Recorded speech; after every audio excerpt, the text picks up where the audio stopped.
Hello, good morning everyone.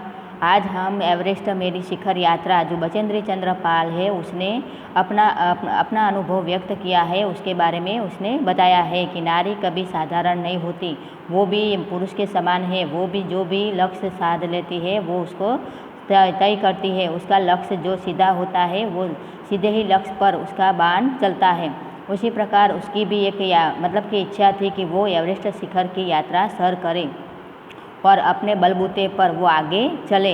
ऐसा उसने अपने अनुभव यहाँ पे व्यक्त किया है कि नारी एक ऐसी औरत है, मतलब कि ऐसी व्यक्ति है कि जो पुरुष के समान वो समबोड़ी होकर वो खड़ी हो जाती है और वो कुछ भी करने के लिए तैयार होती है।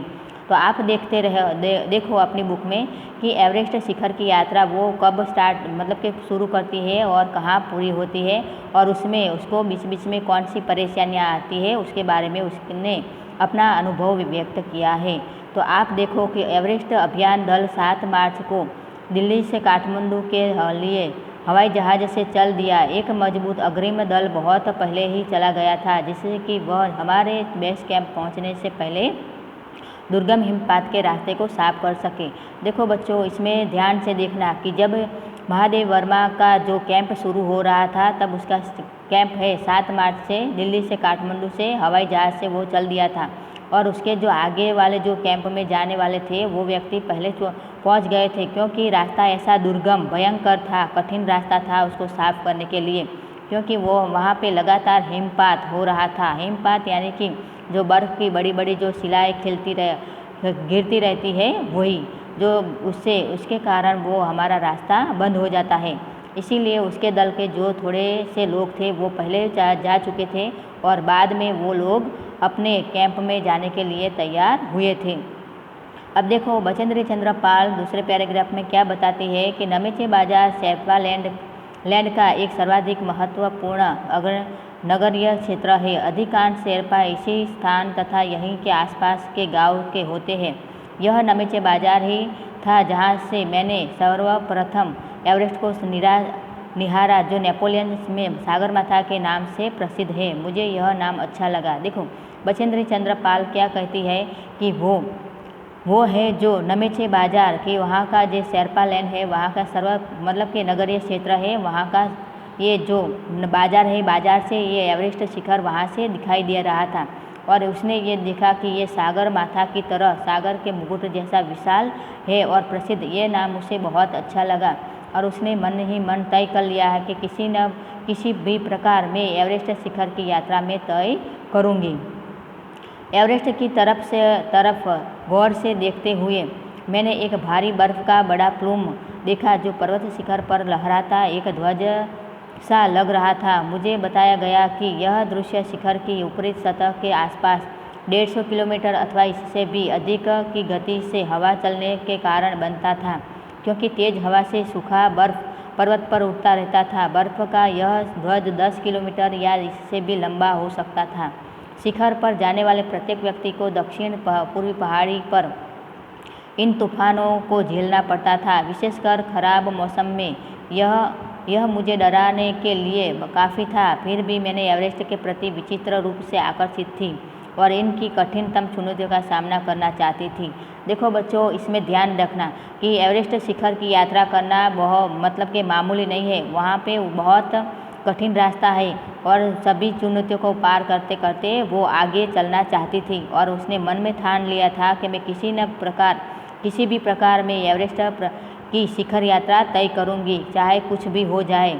परंतु ये जो शिखर था उसमें बड़ा बड़ा जो प्लूम था, सूखी बर्फ़ का जो मतलब कि वहाँ बीच में आगे पीछे घूम रही थी, मतलब कि गति से हवा के कारण बनता था, वो कभी भी नीचे गिर सकता था और वहाँ पे जो रास्ता था वो बंद हो सकता था, और यही कठिनतम रास्तों से सर होकर वो आगे चलना चाहती थी कि चाहे कुछ भी हो जाए मैं एवरेस्ट की शिखर यात्रा तय करूंगी। आगे देखो, जब हम 26 मार्च को पेरिस पहुंचे, हम हिमस्खलन के कारण हुए एक शेरपा कुली की मृत्यु का दुखद समाचार मिला।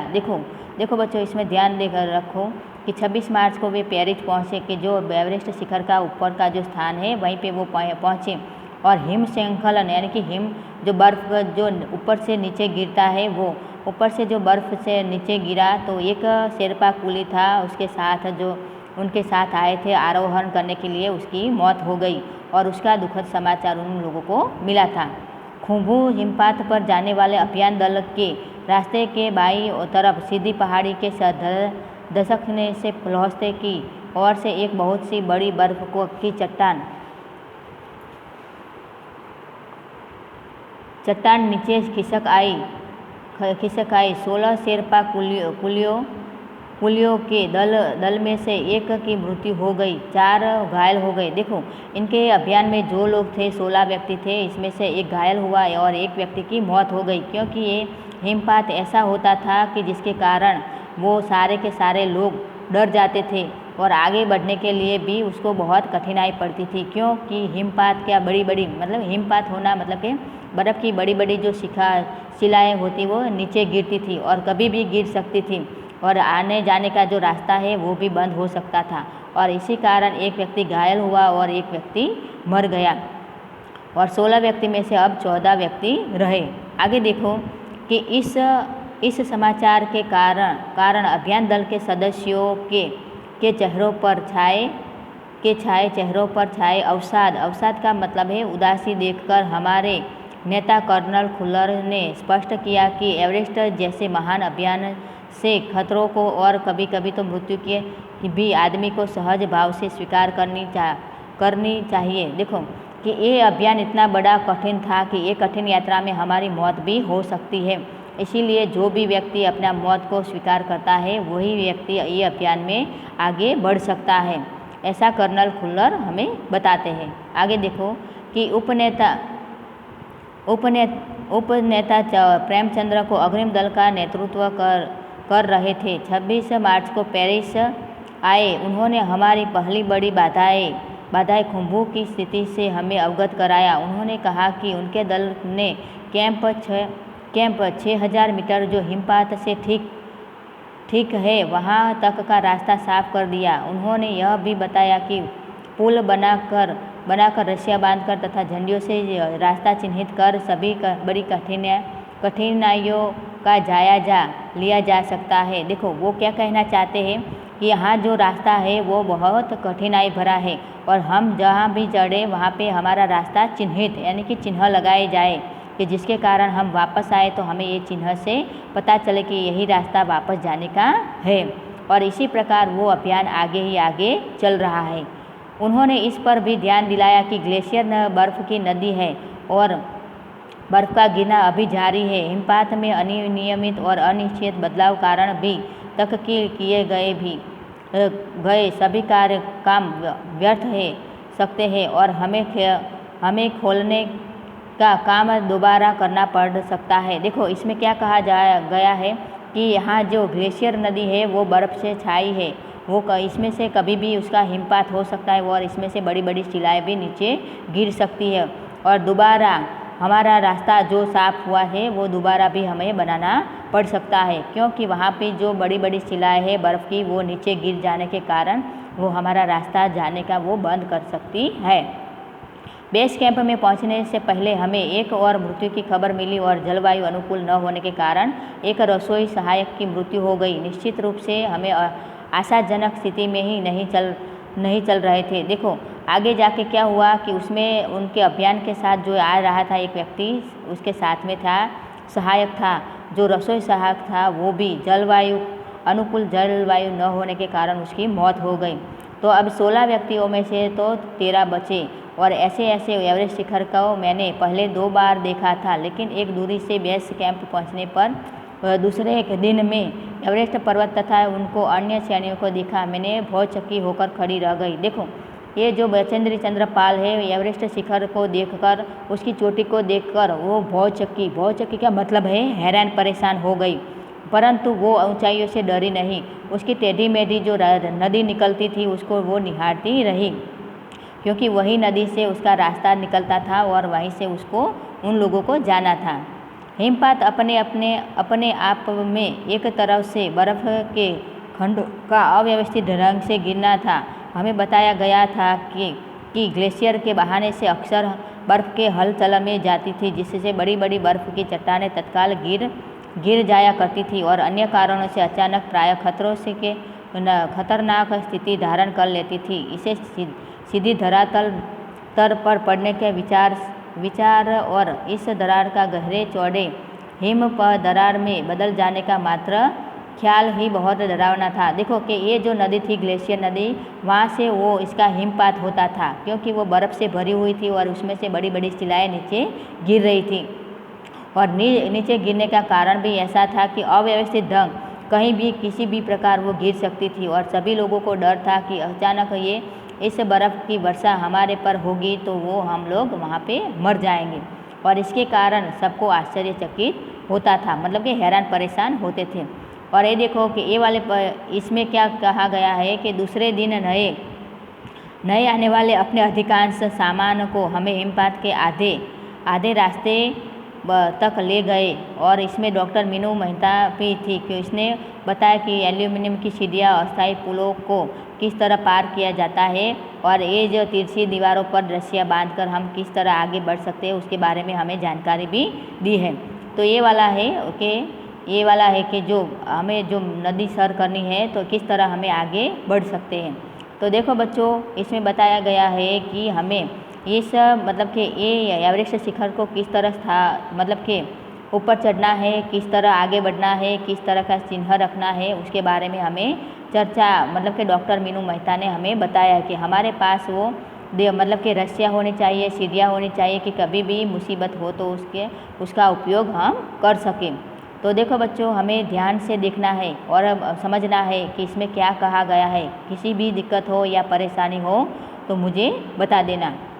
आगे देखो कि तीसरा दिन ये हिमपात का है और वो हिमपात हमारे रास्ते के वाकी टोकी के उनके साथ एक घड़ी ऐसी थी कि वो जो रास्ता मतलब कि निश्चित करती थी और वो रास्ता बेस कैंप के पर सबको मतलब कि उसकी जानकारी दे रहा था कि किस तरह जाना है और कहाँ जाना है, ये लोग कहाँ रुके हैं, वो सारी जानकारी वो वॉकी टॉकी था उसमें से उसकी जानकारी उसको मिलती थी।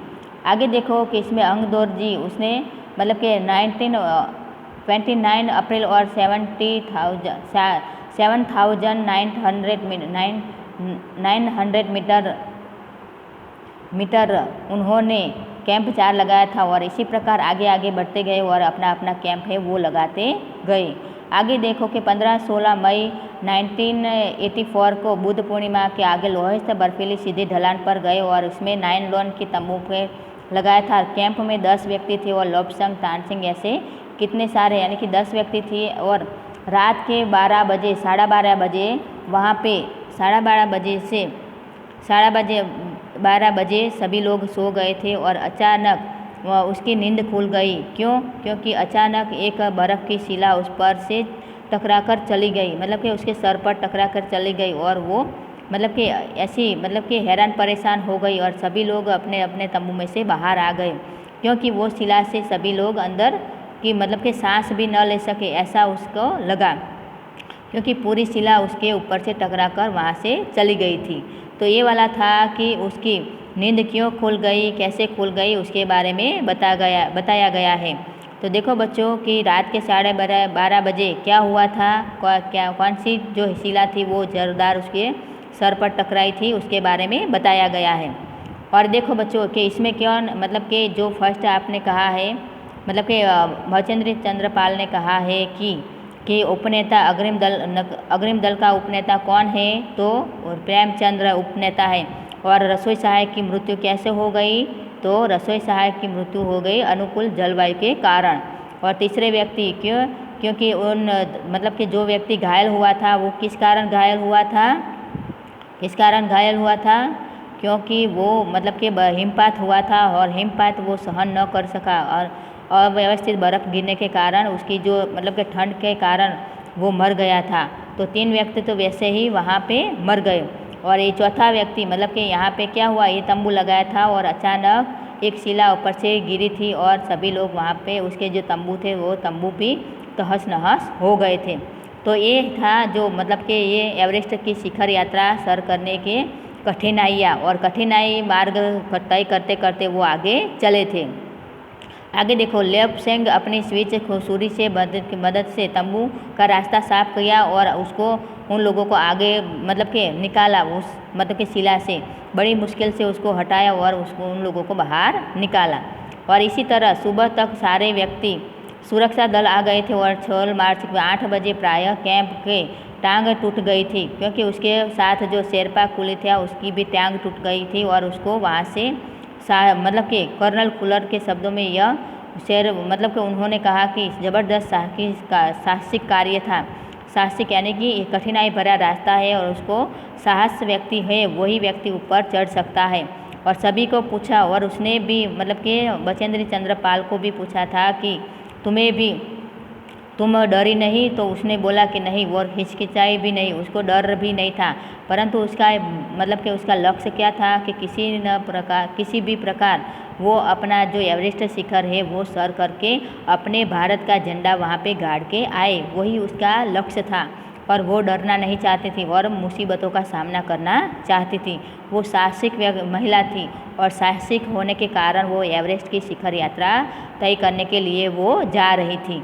तो देखो बच्चों कि एक साहसी व्यक्ति अपना कार्य किस तरह व्यक्त करता है और अपना अनुभव किस तरह व्यक्त किया है वो उसने बताया गया है कि हमें भी हिम्मतवान होना चाहिए, हमारा भी एक लक्ष्य होना चाहिए कि हम हमारा लक्ष्य है पूरी तरह कर सकें। आगे देखो कि उन तरफ दोपहर बाद अपने अपने दल में वो अपने थर्मोसों और जूस भरे थे, क्योंकि खाने पीने का जो कार्य था वो तो कैसे कर सकते थे, क्योंकि जो उसके पास जूस वगैरह था वो आगे वो पी लेते थे और ऐसे रास्ता वो तय कर सकते थे। अगर उसने खाना खा लिया तो वो भारी पेट ऊपर नहीं चढ़ सकते थे, इसलिए वो चाय कॉफ़ी या जूस पी लेते थे। उनके पास भी इतने सारे व्यक्ति थे, मतलब कि 2-3 व्यक्ति थे वो ऊपर चढ़ने के लिए वो जा रहे थे। हक्का बक्का रह गया था, हक्का बक्का यानी कि हैरान परेशान रह गए थे।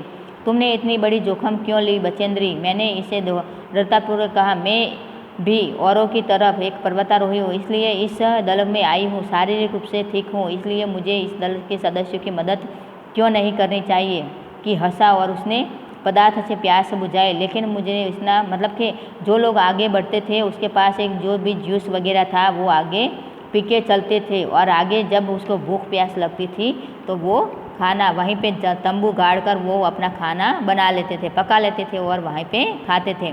तो देखो बच्चों, इसमें बताया गया है बचेंद्री ने कि ये मुसीबत तो भरा रास्ता है, परंतु कठिनाई जो मतलब कि कठिनाइयों के को सामना करके वो जो आगे मुसीबतों का सामना करके जो व्यक्ति आगे बढ़ता है उसकी हमेशा विजय होती है। उसने मन में ठान लिया था कि किसी न किसी प्रकार वो आगे तो चढ़ेगी और चढ़कर वो अपना झंडा है वो गाड़ेगी।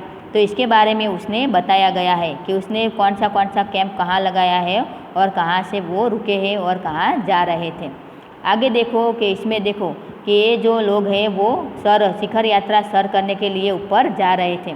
लाटू हमारे पीछे आ रहा था और जब हम दक्षिणी शिखर के नीचे आराम कर रहे थे तो हमारे पास जो रंगदर्जी में रस्सी सहारे चढ़, जबकि लाटू ने हमें रस्सी पकड़े नीचे बीच में चला। उसने रस्सी अपनी सुरक्षा दल बजाय हमारे संतुलन के लिए पकड़ी थी। लाटू ने ध्यान दिया कि मैं ऊंचाई के लिए सामान्यतः आवश्यक 4 लीटर ऑक्सीजन की अपेक्षा लगभग 2.5 लीटर ऑक्सीजन के प्रति मिनट दर से लेकर चढ़ रही थी। मेरे रेगुलेटर पर जैसे ही उसने ऑक्सीजन की आपूर्ति चढ़ाई, मुझे महसूस हुआ कि साहसी सपाट और कठिन चढ़ाई भी उसे आसान लग रही थी। देखो वो धीरे धीरे आगे बढ़ रहे थे और उसके साथ उसके साथीदार भी थे और धीरे धीरे वो आगे बढ़े। मेरी सांस मानो रुक गई। मुझे विचार कौंधा कि सफलता बहुत नज़दीक है। 23 मई 1984 के दिन दोपहर के 1:07 पर मैं एवरेस्ट की चोटी पर खड़ी थी। एवरेस्ट की चोटी पर पहुंचने वाली मैं प्रथम भारतीय महिला थी। देखो अब देखो ध्यान से देखना कि बचेंद्री चंद्र ने कब अपनी शिखर यात्रा पूरी की थी। तो 23 मई के दिन 1984 के दिन दोपहर के 1:07 में वो एवरेस्ट शिखर की चोटी पर पहुंच गई थी और वो भारतीय पहली मतलब कि प्रथम भारतीय महिला थी जिसने एवरेस्ट की शिखर यात्रा की थी। और इसमें आगे देखो कि एवरेस्ट शंकु की चोटी पर इतनी जगह भी नहीं थी कि दो व्यक्ति साथ से मिलकर खड़े हो सके। देखो वो चोटी पर पहुंच गई थी और इतनी जगह नहीं थी कि दो व्यक्ति वहाँ पे जाके वहाँ पे रह सके, वो खड़े रह सके। और इसी प्रकार वो अकेली ऊपर चढ़ गई और अपना भारत का जो झंडा था वो वहीं पे गाड़ दिया। उसने पहले क्या किया कि हमने पहले बर्फ़ के फावड़े से बर्फ़ की खुदाई की और उसमें सुरक्षित देर से किया, और इसके बाद अपने घुटनों के बल पर उसने अपने माथे को लगाकर सागर माथे का ताज को चुंबन किया, मतलब कि उसको नमन किया। और फिर बाद में दुर्गा माँ का चित्र और हनुमान चालीसा निकाला। मैंने उनको अपने साथ लाए लाल कपड़े में लपेट छोटी सी पूजा अर्चना की और इनको बर्फ़ में दबा दिया। आनंद के साथ क्षण में मुझे माता पिता का ध्यान आया। देखो उसने मतलब कि एवरेस्ट की चोटी पर वो खड़ी है और वो हनुमान चालीसा और कपड़े में जो लपेटे हुए जो मतलब कि जो वस्तु लाई है, चीज़ें लाई हैं, वो उसको उसने बर्फ़ में डाल दिया, उसमें दबा दिया। और उसको अचानक अपने माता पिता की याद आई, क्योंकि वो भारत की पहली महिला थी जिसने एवरेस्ट की शिखर यात्रा सर की थी। उसको मन में बहुत खुशी हुई और उसके माता पिता की उसको बहुत वहाँ पे याद आई। जैसे मैं उठी मैंने अपने हाथ जोड़े और मैं अपने रज्जू नेता अंगदोर के प्रति आदर भाव से झुकी। अंगदोर जी जिन्होंने मुझे प्रोत्साहन किया और मुझे लक्ष्य तक पहुंचाया। मैंने उन्हें बताया बिना ऑक्सीजन के एवरेस्ट की दूसरी चढ़ाई चढ़ने पर बधाई भी दी। उन्होंने मुझे गले से लगाया और मेरे कानों में फुसफुसाया, दीदी तुमने अच्छी चढ़ाई की, मैं बहुत प्रसन्न हूँ। देखो उसके साथ जो अंगदोर जी नाम का जो व्यक्ति था उसने बहुत मतलब कि उसके साथ बहुत जो भी कार्य करना था उसके साथ उसने ये कार्य किया और उसको मतलब कि सहायता की। और वहाँ जो अंगदोर जी नहीं होते और ना ही वो उसने प्रोत्साहन दिया होता तो वो अभी शिखर यात्रा सर नहीं कर सकती। आगे देखो बच्चों, इसमें क्या है कि जो भी व्यक्ति हिमालय जैसी मुसीबत आए, पहाड़ जैसी मुसीबत आए, परंतु सच्चे मन से वो कठिनाइयों का सामना करे तो वो हिमालय तो क्या, हिमालय से भी ज़्यादा जो ऊंची पहाड़ी है उसकी कठिनतम मुश्किल का भरा जो रास्ता आता है वो सर कर सकता है। परंतु हमारे मन में क्या होना चाहिए, आत्मविश्वास। अगर हमारा मन आत्मविश्वास से भरा नहीं होता है तो हम अपनी जो कठिनाई से भरा जो रास्ता है वो हम सर करेंगे नहीं। तो ये हमारा है कठिनाइयों से भरा रास्ता। और ये मतलब कि बचेंद्र चंद्र पाल ने कर दिखाया कि मैं किसी भी प्रकार में एवरेस्ट शिखर की यात्रा सर करके रहूँगी। और इसने सर करके अपना लक्ष्य साध लिया। जैसे कि अर्जुन ने एक मत्स्यवेद किया था उसी प्रकार इसने भी अपना जो लक्ष्य उसने सिद्ध करके बताया।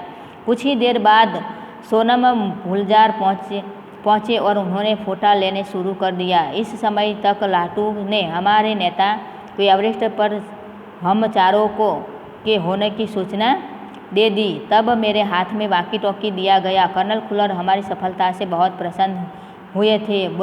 मुझे बधाई देते हुए उन्होंने कहा, मैं तुम्हारी इस अनूठी उपलब्धि के तुम्हारे माता पिता को बधाई देना चाहता हूँ। वे बोले कि देश को तुम पर गर्व है और अब तुम ऐसे संसार में वापस जाओगी जो तुम्हारे अपने पीछे छोड़े हुए संसार से एकदम भिन्न होगा। देखो वो कर्नल खुल्लर उससे कहते हैं कि मैं तुम्हारे माता पिता को मिलना चाहता हूँ और मुझे गर्व है। मुझे ऐसा मतलब कि वे बोले कि देश को तुम पर गर्व है और मुझे भी तुम पर गर्व है कि तुम भारत की ऐसी प्रथम महिला हो जिसने मतलब कि एवरेस्ट शिखर यात्रा सर की है और भारत का झंडा इस चोटी पर गाड़ दिया है। तो हम तुम लोगों को मतलब कि हम जो है तुम्हें बधाई देते हैं और हमें तुम्हें पर गर्व है कि आए जो तूने जो लक्ष्य है वो लक्ष्य तूने सिद्ध कर लिया है। इसी प्रकार ये बचेंद्र चंद्र पाल ने अपना अनुभव व्यक्त किया है और उसने कहा है, हमें ये बताया है कि कोई भी कार्य छोटा या बड़ा हो, हम जो एक बार स्थान लेते हैं तो वो हमारा कार्य है वो हम सिद्ध कर सकते हैं। उसमें कोई भी मुसीबत आए हमें घबराना चाहिए नहीं, ऐसा कहा गया है। तो देखो बच्चों कि हमें जो हमारे जीवन में कोई भी कार्य आए, कोई भी कठिनतम कार्य आए तो हमें उसका सामना करना चाहिए, मुसीबतों से हमें भागना चाहिए नहीं। वही हमें वो समझाती है कि हमें मुसीबतों का सामना करना चाहिए और मुसीबतों से दूर हटना चाहिए नहीं, ये कहा गया है। देखो बच्चों, अब हम देखो कि ये जो लेसन है हमने पढ़ लिया, अभ्यास कर लिया, तो हमें ये अभ्यास करने के बाद हमें पता चला कि हमें किस तरह हमें हमारी मुसीबतों का सामना करना चाहिए और हमें हमारे लक्ष्य तक पहुंचना चाहिए, इसके बारे में हमें बताया गया है।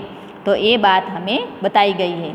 तो आगे देखो, हम अब क्वेश्चन आंसर देखेंगे। तो इसके पहले हमें कोई भी आपको कोई क्वेश्चन हो तो हमें बता देना, अगर समझ में ना आए तो भी हमें बता देना। आगे देखो क्वेश्चन आंसर जो फर्स्ट है 1-2 पंक्ति में कि अग्रिम दल का नेतृत्व कौन कर रहा था, तो उपनेता प्रेमचंद्र अग्रिम दल का नेतृत्व कर रहे थे। लेखक को सागरमाथा नाम क्यों अच्छा लगा, क्योंकि वहाँ का जो प्रसिद्ध स्थान था वो सागर माथे के समान यानी कि मुकुट के समान दिखाई दे रहा था, उसे इसलिए उसको लेखिका को ये सागरमाथा नाम अच्छा लगा। लेखिका का ध्वज जैसा क्या लगा, ध्वज जैसा प्लूम जैसा लगा, क्योंकि वो ये जो हवा में जो थे वो झूलता हुआ जो प्लूम जैसा वो बर्फ़ का टुकड़ा था वो उसको दिखाई दिया, वो ध्वज जैसा दिखाई दिया। हिमस्खलन से कितने लोगों की मृत्यु हुई और कितने घायल हुए। हिमस्खलन से 2 व्यक्तियों की मृत्यु हुई और 1 व्यक्ति घायल हुआ। मृत्यु के अवसाद को देखकर कर्नल फुलर ने क्या कहा। मृत्यु के अवसाद यानी कि उदासी को देखकर कर्नल फुलर ने कहा कि आप लोग भयभीत तो हो नहीं ना, अगर भयभीत हो या डरे हुए हो तो यहाँ से वापस जा सकते हो। रसोई सहायक की मृत्यु अनुकूल जलवायु न मिलने के कारण उसकी मृत्यु हुई।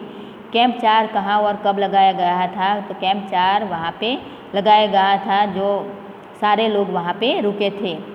लेखिका ने शेरपा कुली को अपना परिचय किस तरह दिया।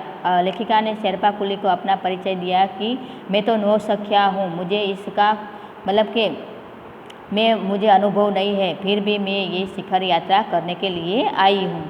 लेखिका की सफलता पर कर्नल फुलर ने उसे किन शब्दों में बधाई दी।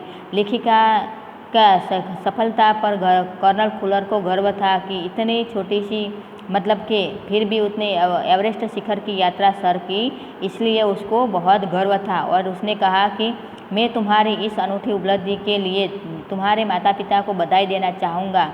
और वे बोले कि देश को तुम पर गर्व है और तो अब तुम इस ऐसे संसार में वापस जाओगी जो तुम्हारे अपने पीछे छोड़कर हुए संसार से एकदम भिन्न होगा। इसके बारे में बताया गया है। तो ये 9 क्वेश्चन आंसर है, आप ध्यान से रीड करना और पढ़ाई करना। आगे देखो कि नज़दीक से एवरेस्ट को देखकर लेखिका को कैसा लगा। नज़दीक से एवरेस्ट को देखकर उसको बहुत अच्छा, सागर माथे जैसे मतलब कि नज़दीक से उसको देख के ऐसा लगा कि ये एवरेस्ट ऐसा है कि जिसके कारण मैं सर कर सकूंगी। उसको मन में ठान ली थी कि इसको बर्फ़ के प्लूम जैसा और बहुत भयंकर दिखाई दे रहा था, फिर भी उसने मन में ठान ली कि मैं किसी भी प्रकार ये एवरेस्ट शिखर की यात्रा तो सर करूंगी। डॉक्टर मीनू मेहता ने क्या जानकारी, उसने कहा कि ये सीढ़ियाँ है और रस्सियाँ है, वो सारी रस्सियाँ और वो सारा सामान है वो हमारे साथ में लेना चाहिए, जिसके कारण कोई भी मुसीबत हो तो हमें उसका वो उपयोग में आ सके। चैन सिंह ने लेखिका की तरफ में क्या कहा कि तुम इस मतलब कि नौसिखिया, वो कह रहे थे कि तू आगे बढ़कर मतलब कि आगे जा सकती है, परंतु तू मतलब कि अपना जो कार्य है आगे जा करके मतलब कि सर कर सकती है और अपना कार्य भी आगे जा सकती है। और इस कार्य के लिए चैन सिंह ने लेखिका से कहा कि तू अपना कार्य अच्छी तरह व्यक्त करना कि जिसके कारण तू एवरेस्ट की शिखर यात्रा है वो पूरी तरह सर कर सके।